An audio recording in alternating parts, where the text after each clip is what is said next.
मासूम जैसे जो है यूथ के आइकॉन होंगे तो गिरावट तो आएगी ना, चाहे वो महिला बच्ची में हो चाहे लड़के में हो। और जो लोग इन शब्दों का प्रयोग करते हैं ऐसे खुले मन से, वो क्या दिखाना चाहते हैं? जल्दी पॉपुलर होने के लिए, जल्दी कमाई करने के लिए, सस्ती लोकप्रियता हासिल करने के ये तरीके हैं। जहां एक और सरकार आतंकवाद को खत्म करने की बात करती है, तो ये कौन लोग हैं जो बंदूक भी उठाते हैं, नशा भी करते हैं, नशे की बातें भी बताते हैं।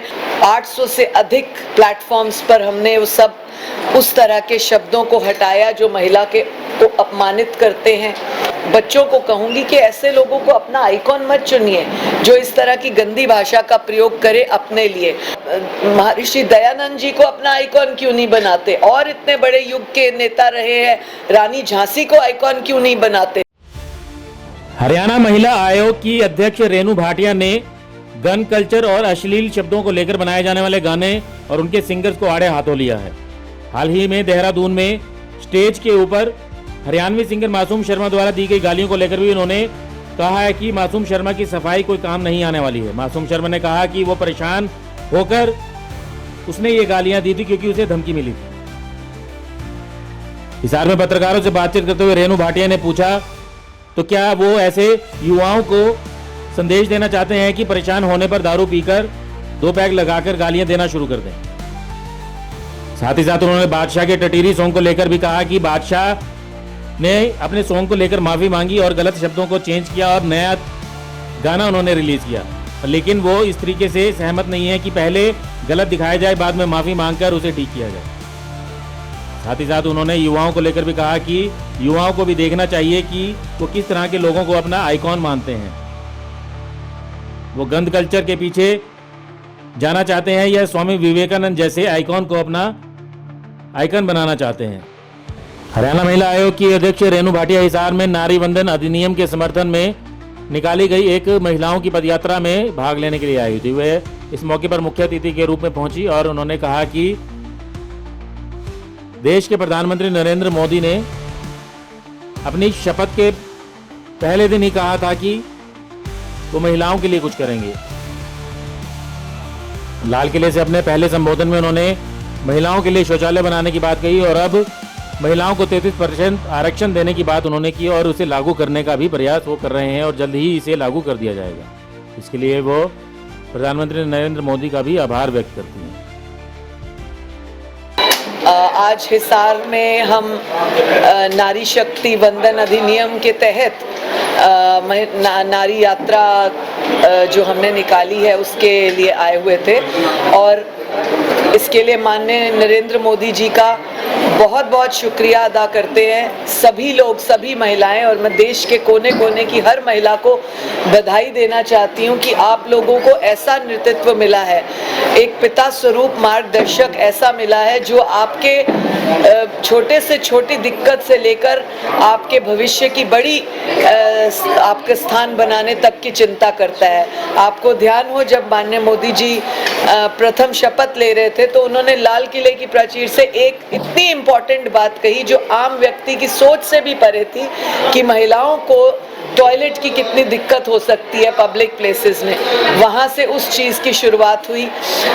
उसके बाद उन्होंने किसी भी माँ की आंखों में, बहन की आंखों में आंसू ना हो, वहाँ से शुरुआत हुई सिलेंडर्स को लेकर।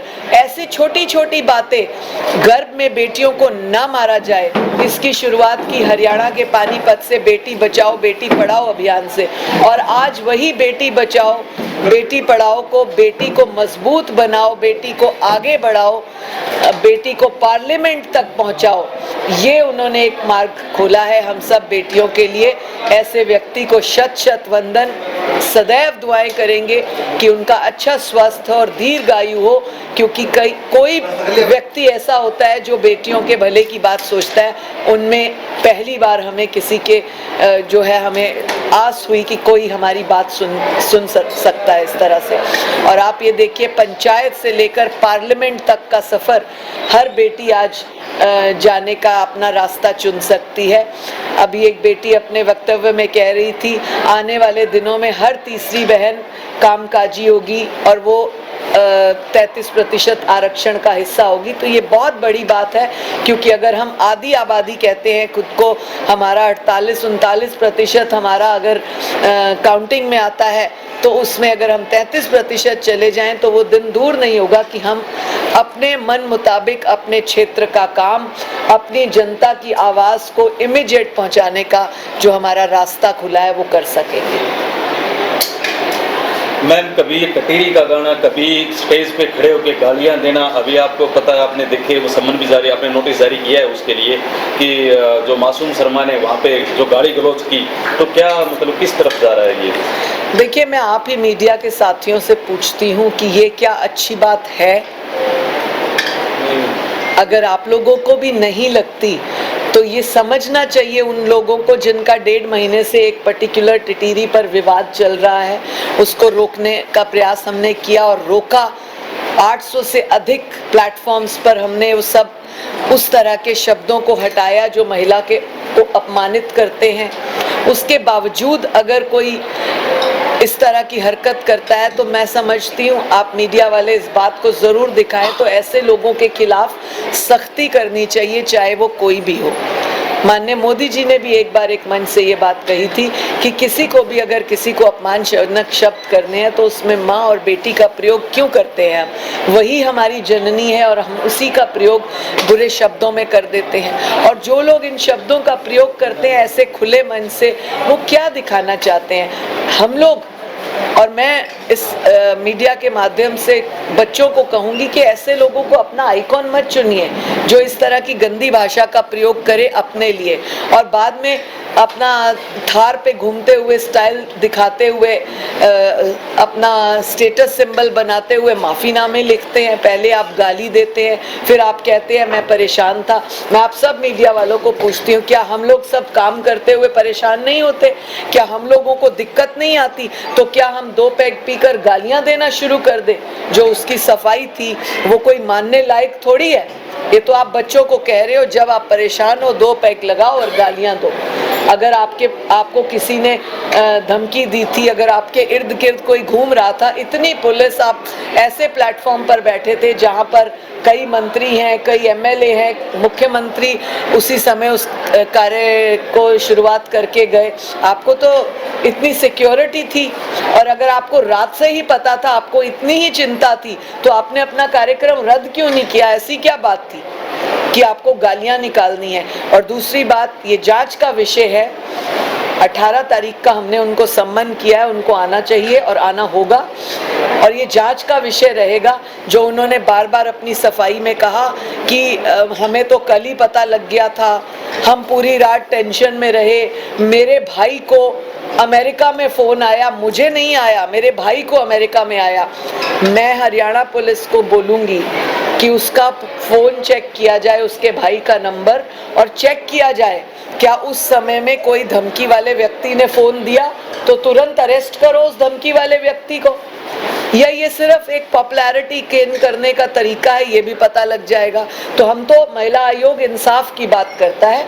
यदि आपको कोई धमकी दे रहा था, आपको इमीडिएट देहरादून पुलिस को कह देना चाहिए था, आप वहीं पर थे, आपके साथ आपकी इतनी सिक्योरिटी आपको सरकार ने दी, आपको उनको कहना चाहिए था। मैं देख रही थी स्टेज से, जब मैंने फोकस करके वो गाना देखा कि इसमें क्या है, तो बार बार उसका पुलिस वाला उसको पीछे से ऐसे ऐसे कर रहा था कि रुक जा भाई रुक जा। समझ आती है एक्शन से कि आपको कोई क्या कह रहा है, तो तब भी आप नहीं रुके, या आपने तब साइड होके अपने पुलिस को, सिक्योरिटी को क्यों नहीं कही? तो मुझे लगता है जल्दी पॉपुलर होने के लिए, जल्दी कमाई करने के लिए, सस्ती लोकप्रियता हासिल करने के ये तरीके हैं। ऐसे बहुत से कलाकार हुए। कल ही हमारी एक अजीज अदाकारा का निधन हुआ, आशा भोसले जी का। तो क्या उन्होंने कहीं पर वल्गर गाने गाए? जबकि उनके गाने सारे बहुत अच्छे मेन हीरोइन से हटके भी कई गाने रहे हैं, पर किसी में वल्गैरिटी नहीं थी। उनको तो कोई धमकियां नहीं देता था। और इतने कलाकार हैं, गुरदास मान है, दिलेर मेहंदी है, हंसराज हंस है, सरताज है, हम इनके गीत सुनते हैं, हमें तो कहीं पर कोई फूहड़पन नहीं दिखा। और ये वर्षों वर्ष से हम देख रहे हैं। छोटे छोटे हुआ करते थे गुरदास आसमान को देखते थे। उसने तो कोई जल्दी पॉपुलर होने के लिए कोई फूहड़पन नहीं किया, कोई ऐसा जल्दी सीढ़ी चढ़ने के लिए गाली गलोच नहीं किया, कोई गन और नशे की बात नहीं की। तो ये कौन से कलाकार हैं जो आज गन और गंद कल्चर और नशे को प्रमोट कर रहे हैं? जहां एक और सरकार नशा मुक्त भारत की बात करती है, जहां एक और सरकार बेटी बचाओ की बात करती है, जहां एक और सरकार आतंकवाद को खत्म करने की बात करती है, तो ये कौन लोग हैं जो बंदूक भी उठाते हैं, नशा भी करते हैं, नशे की बातें भी बताते हैं और बेटियों का अपमान भी करते हैं? इनको तुरंत प्रभाव से इनके खिलाफ कार्रवाई होनी चाहिए। बार बार माफी कोई विकल्प नहीं है। मैडम, अब तो खुलेआम महिलाएं सड़कों पर शराब पीकर हुजूम बताने लगी हैं। महिलाओं में इतनी गिरावट क्यों आ रही है, इसके बारे में जरा बताएंगे क्यों आई है गिरावट, उसको कैसे ठीक किया? देखिए, अगर ऐसे मासूम जैसे जो है यूथ के आइकॉन होंगे तो गिरावट तो आएगी ना, चाहे वो महिला बच्ची में हो चाहे लड़के में हो, गिरावट आएगी।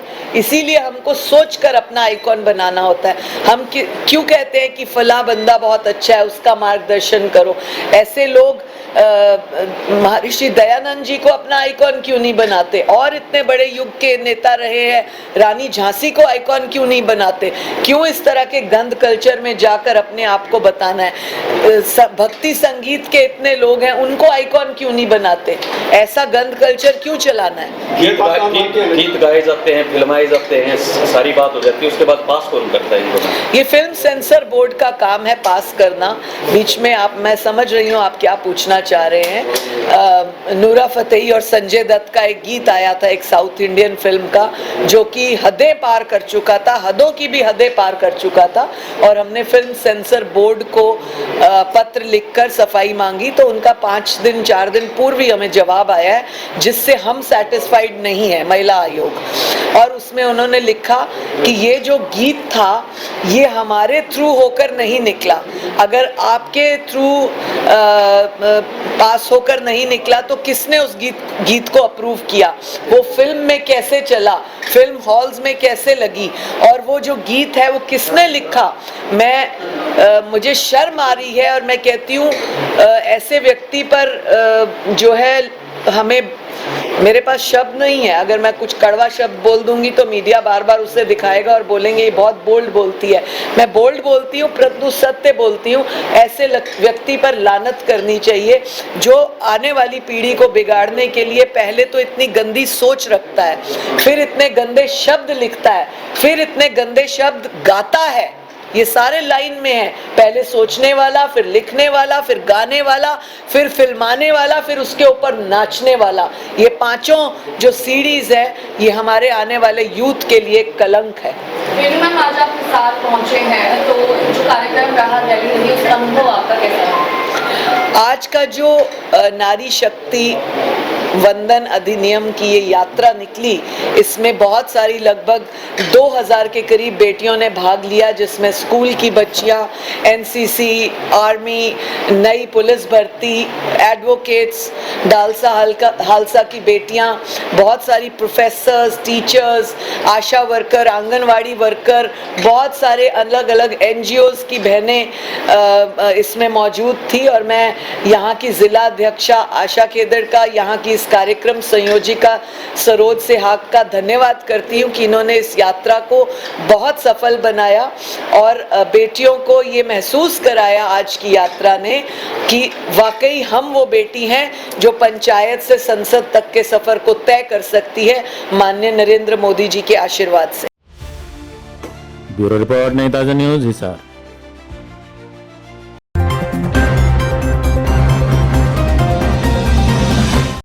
लेटेस्ट वीडियोस के लिए सब्सक्राइब करें हमारा चैनल नई ताजा न्यूज और दबाएं बेल आइकॉन ताकि आप मिस ना करें कोई भी अपडेट।